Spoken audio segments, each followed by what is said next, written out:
नमस्कार दोस्तों, आज हम लोग पढ़ने जा रहे हैं नदी अपवाह तंत्र और उस पे परियोजना भाग 4। सबसे पहले हम देखते हैं इसमें अब दक्षिण भारत की नदियों के बारे में देखेंगे। तो हम लोग देख रहे हैं गोदावरी नदी। गोदावरी नदी जो है नासिक से निकलती है, तो इस एरिया को हम लोग पश्चिमी घाट बोलते हैं।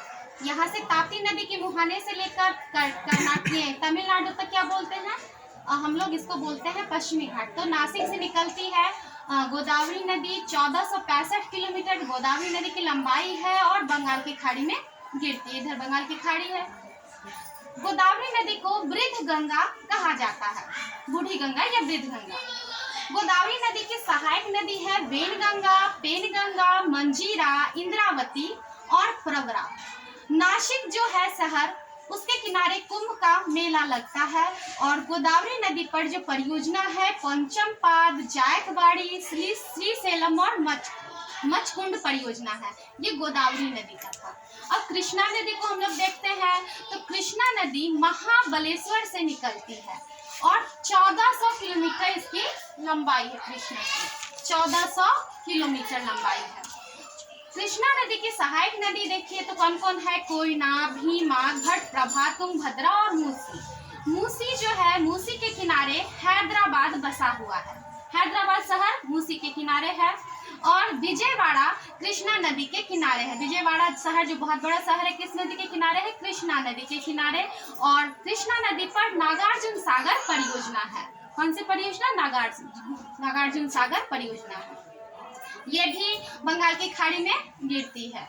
अब कावेरी नदी को देखते हैं। तो कावेरी नदी भी पश्चिमी घाट से ब्रह्मगिरी पर्वत से निकलती है।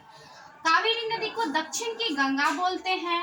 लंबाई 800 किलोमीटर है। 800 किलोमीटर लंबाई है कावेरी नदी की और दक्षिण की गंगा कहलाती है। कावेरी नदी श्रीरंगपट्टनम और शिव समुद्रम द्वीप बनाती है। नदी है जो द्वीप बनाती है, समुद्र तो बनाती है, लेकिन कावेरी नदी कौन सा द्वीप, श्रीरंगपट्टनम और शिव समुद्रम द्वीप बनाती है।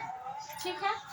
और एक हम जानते हैं असम जो नदी है, असम ब्रह्मपुत्र नदी बनाती है माजुली द्वीप, है ना, नदी है माजुली द्वीप बनाती है। हम देखते हैं कावेरी नदी पर मेट्टूर परियोजना है, मेट्टूर बांध है। ठीक है, कावेरी नदी। अब छोटी छोटी नदियों के बारे में जानेंगे जो कि बहुत ही इंपॉर्टेंट है परीक्षा के दृष्टिकोण से।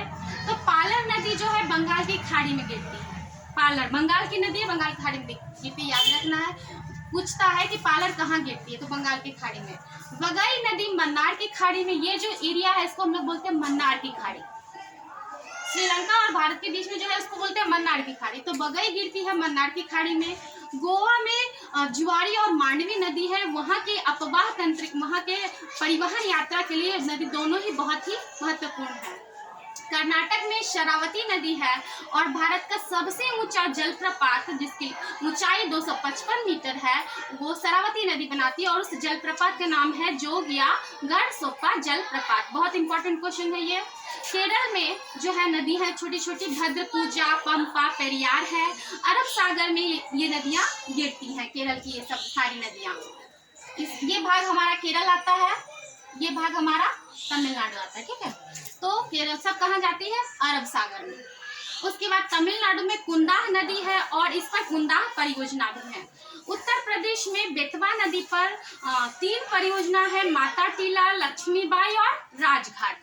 पूछता है एग्जाम में, कंफ्यूजन वाला है लेकिन पूछता है, माता टीला, लक्ष्मीबाई और राजघाट। झारखंड के सभी नदियां जो है भ्रंश घाटी, रिफ्ट घाटी होकर बहती है। रिफ्ट घाटी मीन्स ऐसे होता है कि जब कोई हमारे पृथ्वी प्लेटों से बनी है, तो प्लेट जो आपस में टकराव होता है, तो धरती का कोई भाग नीचे धंस जाता है, कोई भाग ऊपर उठ जाता है, तो ऊपर पर्वत बन जाता है और नीचे घाटी बन जाती है ना, इस टाइप से हो जाता है। तो वो रिफ्ट घाटी होकर हमारी ये नदियाँ बहती हैं।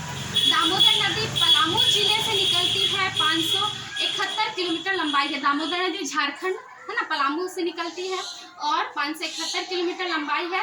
डीवीसी दामोदर वैली कॉर्पोरेशन परियोजना दामोदर नदी पर है और स्वतंत्र भारत की पहली ऐसी परियोजना है जो 1948 में बनी थी दामोदर नदी पर, डीवीसी। और डीवीसी किसका अनुकरण की है, तो यूएसए की टेनेसी नदी घाटी परियोजना पर आधारित है। दामोदर की सहायक नदियां हैं बराकर, कोनार और बोकारो। अब इस पे परियोजना है तो दामोदर नदी जो है, दामोदर नदी, इसकी सहायक नदियां हैं बराकर नदी, बोकारो नदी और कोनार नदी।